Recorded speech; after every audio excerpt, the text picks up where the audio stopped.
लोकसभा निवडणुकीच्या पार्श्वभूमीवर नागपूर शहरात दारूबंदी लागू करण्यात आली आहे। अशा स्थितीत दारू तस्कर अवैधरित्या दारू विक्री करत आहेत असे 2 गुन्हे उघडकीस आणताना कळमना पोलिसांनी 3 आरोपींना अटक करून मोठ्या प्रमाणात देशी विदेशी दारू जप्त केली आहे। लोकसभा निवडणुकीत मतदारांना भुरळ घालण्यासाठी दारू पिऊन मतदारांवर प्रभाव पडू नये यासाठी शहरात दारूबंदी लागू करण्यात आली आहे। असं असतानाही दारू तस्कर या संधीला सुवर्ण संधी मानून हे दारू तस्कर बेकायदेशीरपणे आधीच साठा करतात। कळमना पोलिसांनी अशा 3 तस्करांना अटक करून मोठ्या प्रमाणात देशी विदेशी दारूचा साठा जप्त केलाय। अटक करण्यात आलेल्या आरोपींमध्ये संजू उर्फ मनोहर रकडे, अमोल कृष्णा वंजारी आणि गुलाम गौस शमशेर खान यांचा समावेश आहे। या दारू तस्करांवर तर नागपूर पोलीस गेल्या 3 महिन्यांपासून संपूर्ण शहरात नाकाबंदी करून दारू तस्करांवर धाड घालत आहेत।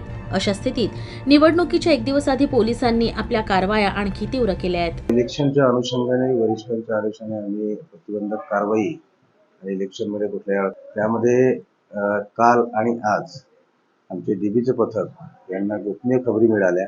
त्या खबरीच्या आधारावर आम्ही काल संजू राकेश राहणार वाठोडा आणि भरतवारा रोडने हा एका पिशवीमध्ये दारूच्या बाटल्या घेऊन चालला होता, विदेशी दारूच्या। त्याकडून एकूण 7,750 रुपयाच्या विदेशी दारूच्या बाटल्या आम्ही जप्त केलेल्या आहेत। आणि आज सकाळी 18/4/24 ला सकाळी दुपारी 12:30च्या दरम्यान नौकन्या नगर येथे राहणारा आरोपी आहे, देशी दारूच्या आणि इतर दारूच्या बाटल्याचा साठा केलेला आहे अशी माहिती मिळाली। त्या आधारावर आम्ही पंचायत तिथे गेलो।